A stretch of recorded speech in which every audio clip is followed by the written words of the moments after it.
Muchas gracias, presidente. Por su intermedio, saludar a todos los miembros del Consejo Constitucional aquí presentes, así como también a los comisionados Larraín y Lovera, que también se encuentran acá. En primer lugar, mi nombre es Esteban Ávila, soy abogado del Instituto de Libertad y Desarrollo y quiero tratar tres temáticas de la Corte Constitucional: el sistema de nombramiento, el control preventivo de constitucionalidad y, por último, las inhabilidades. En primer lugar, el sistema de nombramiento. Acá la propuesta del anteproyecto es muy innovadora, hace un cambio en el sistema de nombramiento, pasando de ser un sistema distributivo a uno sucesivo. Lo que hoy día tenemos es el sistema distributivo, es decir, que queda entregada la designación de los integrantes a distintos poderes del Estado. En cambio, al que se cambia es uno de carácter sucesivo, es decir, que requiere la intervención secuencial de diversos poderes del Estado. Ahora, si miramos en derecho comparado lo que ocurre, y específicamente en magistraturas especializadas, solamente para tenerlo a modo de referencia, magistratura especializada me refiero a aquellos países que tienen un tribunal específico para materias constitucionales, da cuenta que el sistema distributivo goza de una adhesión de un 51%, el sistema sucesivo de un 15%, el sistema unilateral de un 14%. Y puse algunos ejemplos de algunos países y su forma de designación. En Francia, por ejemplo, y sus particularidades: en Francia, parte de sus miembros se encuentran expresidentes y pudiendo ser incluso ajenos a la función jurídica. En Austria, el gobierno nombra a 8 de sus 14 miembros. En Bélgica, son nombrados de por vida por el rey a proposición de la Cámara de Representantes y el Senado. Entonces, lo que quise poner acá, que da cuenta de que los sistemas de nombramiento son bastante disímiles y en ciertos casos atienden a particularidades propias de cada institucionalidad de cada país. Ahora, en cuanto a la propuesta que está contenida en el anteproyecto, es positiva en cuanto, y aquí me quiero referir solamente al tema de la renovación, el número de integrantes. Es positiva dado que se aleja del ciclo político y además procura evitar cambios bruscos de jurisprudencia, por lo tanto en ese lado es positivo. Por otro lado, también la sucesión planteada, si uno compara los sistemas sucesivos en el mundo, la sucesión planteada está acorde con la legislación comparada. Ahora, sin embargo, nuestra legislación y nuestra tradición constitucional se caracteriza en que en aquellos casos en aquellos nombramientos en que participa el Senado, en su mayoría el Senado solamente ratifica al candidato propuesto, ¿no es cierto? Y esto ocurre con el nombramiento de altas autoridades, como por ejemplo los consejeros del Banco Central, el Contralor General de la República, el Fiscal Nacional, el Consejo de Alta Dirección Pública, los consejeros pertenecientes al Consejo para la Transparencia, etcétera. Entonces, acá, y nuestra propuesta es que, además de, lo que señalaba que era mantener el número de integrantes, la duración en el cargo y la renovación, que eso está muy bien planteado en la propuesta, es modificar el número de candidatos que elige el presidente de la República a partir de la quina elaborada por la Corte Suprema. Es decir, pasando de elegir 2, que es la propuesta contenida en el anteproyecto, a un candidato. Y que este sea ratificado acorde a lo que había explicado de nuestra tradición constitucional en el nombramiento de altas autoridades. En segundo lugar, quisiera hablar del control preventivo. En este caso, y quiero referirme a la propuesta del anteproyecto. Sabemos que acá la comisión experta consagró un denominado control formal de constitucionalidad, pero se rechazó aquella propuesta que pretendía consagrar un control sustantivo de constitucionalidad. Si miramos también en derecho comparado en las magistraturas especializadas solamente, aquí se da cuenta que los tribunales que cuentan con un control preventivo de un 57%, mientras que aquellos tribunales que no cuentan con un control preventivo es un 41%. Y me quiero referir específicamente a 2 países.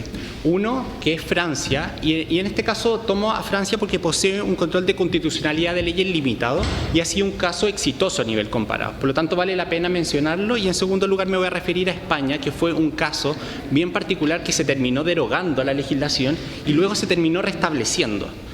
En el caso de Francia, además de que Francia cuenta con un control tanto obligatorio como facultativo, como hoy día tiene nuestra Constitución, quiero destacar 3 elementos que son sumamente importantes y que nos ayudan a un poco distinguir lo que ocurrió con España. Uno, que el requerimiento no puede realizarse o ejercerse durante la tramitación legislativa. Por lo tanto, es cuando el proyecto ya se encuentra tramitado es decir, despachado por el Congreso, es decir, puede ser después de despachado hasta su promulgación o entre la promulgación y la publicación.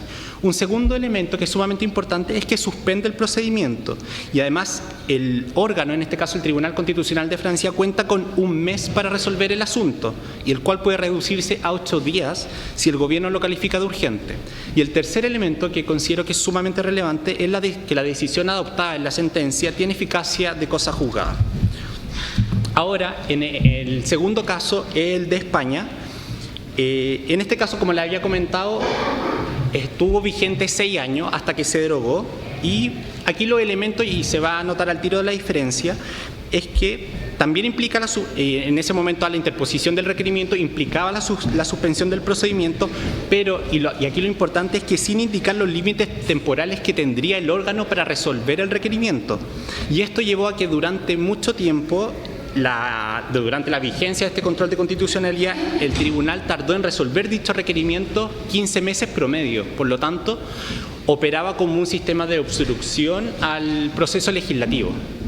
Otro elemento a destacar en su momento en España es que en el evento de declarar un precepto inconstitucional, se limitaba a señalar que estos serían remitidos al órgano competente y no se establecía cuál órgano ni bajo qué procedimiento. Y por último, y aquí bajo la concepción de la doctrina mayoritaria, ya la decisión adoptada carecía de eficacia de cosa juzgada.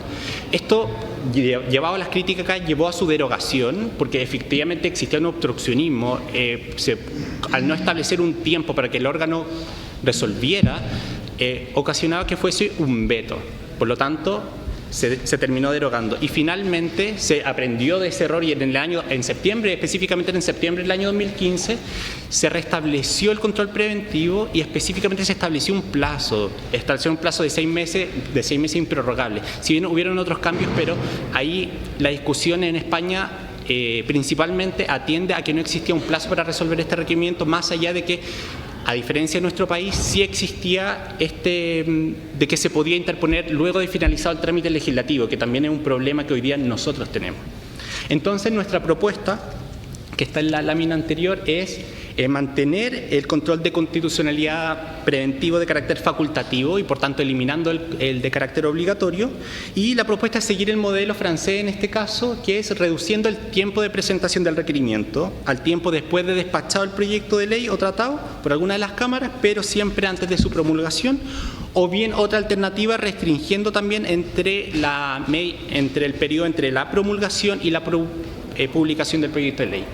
Y puse en otra lámina un poco de estadística de cuáles son las materias que conoce el Tribunal Constitucional hoy día, y ahí da cuenta de esto en el año 2022, y ahí, por ejemplo, en la tercera línea aparece sobre los proyectos de ley que el año 2022 conoció un requerimiento. Por lo tanto, es un conocimiento bastante bajo. Si uno mira para atrás, también es bastante reducido en comparación con la inaplicabilidad, que es la mayor carga laboral que tiene el Tribunal Constitucional.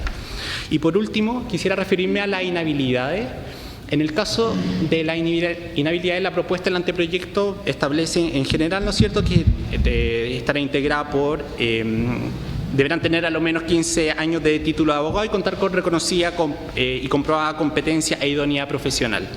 Si lo miramos con el derecho comparado, esta norma, nos damos cuenta que la mayoría de los sistemas en el mundo coinciden en exigir la profesión de abogado y además un determinado número de años en el ejercicio de la profesión, generalmente 15 o 20 años en el caso de Italia. O bien un reconocimiento profesional en el ámbito académico, o bien en un área especializada vinculada al derecho público. Entonces, en este sentido, la propuesta de inhabilidad está bien planteada, una propuesta robusta y también se encuentra acorde con el derecho comparado. Sin perjuicio de lo anterior, nuestra propuesta acá es elevar los estándares en las inhabilidades que se denominan preventivas, que son aquellas que tienen por objeto otorgar mayor independencia a los miembros que van a formar parte del órgano. Y es así que encontramos sistemas que exigen un determinado número de años en los cuales el candidato no puede haber pertenecido a un partido político. Y aquí sucede como por ejemplo en Corea del Sur, Ecuador, Austria, Hungría, Polonia, España, entre otros. Y aquí hay solamente, y para ir terminando, me llama la atención por ejemplo la norma de Ecuador, que señala que no pertenecer ni haber pertenecido los últimos 10 años a la directiva de ningún partido o movimiento político. Aquí establece un plazo determinado. El caso de Hungría establece que es un poco más amplio, señala que los miembros del Tribunal Constitucional no pueden ser miembros de partidos políticos ni participar en actividades políticas. Y por último, resaltar el caso de Polonia, que señala que los magistrados del Tribunal Constitucional durante un periodo de su mandato no podrán pertenecer a partidos políticos, incluso lo extiende y va más allá y señala que sindicatos. Algo parecido pasa en España. Pero acá simplemente nuestra propuesta en este ámbito es que se establezca, ojalá que pueda haber una inhabilidad de carácter preventiva que efectivamente le otorga mayor independencia al órgano y refería solamente en este caso a los partidos políticos y ojalá con un tiempo determinado con el objeto que se dé mayor seguridad y certeza jurídica al articulado. Eso es todo.